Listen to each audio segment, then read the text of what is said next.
நம்ம எல்லாரும் விநாயகர் சதுர்த்திக்கு விநாயகர் வாங்குகிற வெளியில் வாங்கிட்டு என்ன செய்கிறோன்னாக்கா பூஜை பண்ணுற போது இருக்கிற அந்த பக்தி அதை விசர்ஜனம் பண்ணும் போது இருக்க மாட்டேங்குது. எடுத்து போயிட்டு அண்டபடி எடுத்து போய் எவனாசை எடுத்து போய் கடலில் தூக்கி அடிக்கிறது, ஏரியில் தூக்கி போடுறது, தண்ணியே இல்லை அது சேக்கடை மாதிரி இருக்குது அந்த இடத்துல தூக்கி போட்டு உடைக்கிறது, இல்லைன்னா யாராவது பெரிய பிள்ளையார் வச்சுருப்பாங்க அங்கே எடுத்து போய் வச்சிட வேண்டியது, அங்கே நெசுங்கி உடஞ்சி சிதஞ்சி கிடக்குது. நீங்கள் வாங்கும் போது இருக்கிற பக்தி எடுத்து போய் போடும்போது இருக்க மாட்டேங்குது. கண்ட இடத்துலையும் போட்டு அதை இது பண்ணிடுறீங்க. அதுக்கு உரிய மரியாதையை நம்ம அதை கொடுக்கணும். இல்லைன்னா வாங்காமலே விட்டுணும். யாரோ ஒருத்தர் ஆரம்பித்தாங்க இதை, அது எல்லாரும் விலை கொடுத்து இன்றைக்கி 200 300 இஷ்டத்துக்கு போயிடுச்சு.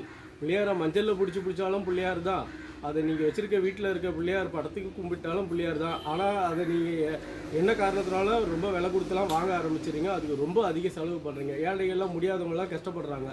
இருந்தாலும் உங்களுக்கு ஒரு சின்ன செய்தியை ஒன்றும் சொல்லிக்கிறேன்.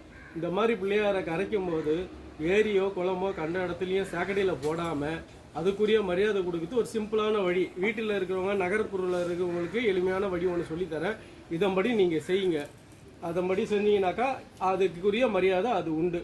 ஒரு பக்கெட்டில் தண்ணி எடுத்துக்கங்க, சுத்தமான தண்ணி எடுத்து வந்து வச்சுக்கோங்க. பிள்ளையார் மொட்டை மாடி இருந்தால் மொட்டை மாடிக்கு கொண்டு போய் வச்சுக்கின்னு பிள்ளையாரை வச்சு கற்பூரம் ஏற்றி விசர்ஜனம் பண்ணி நல்லபடியாக போயிட்டு வாங்க பிள்ளையாருன்னு வேண்டிக்கின்னு அந்த கற்பூரம் அணைஞ்சதையும் எடுத்து தண்ணியில் வச்சுக்கிட்டா அது அப்படியே கரைஞ்சிரும். அதுக்கப்புறமா அந்த தண்ணியை மறுநாள் காலையில் எடுத்திங்கன்னா அது கரைஞ்சிரும். அந்த தண்ணியை எடுத்து மண்ணும் சேருவமாக இருக்கும். அதை அப்படியே நீங்கள் செடியில் ஊற்றலாம், மரம் கால்படாத இடத்துல மரத்துலையாவது விட்டுடலாம். இதன்படி செய்யுங்க. இதுதான் நல்லது. தப்பாக எடுத்துமே போட்டு உடைக்காதீங்க, அதை அசிங்கப்படுத்தாதீங்க. அதுக்கு நீங்கள் வாங்காமலே இருக்கிறது நல்லது. வணக்கம்.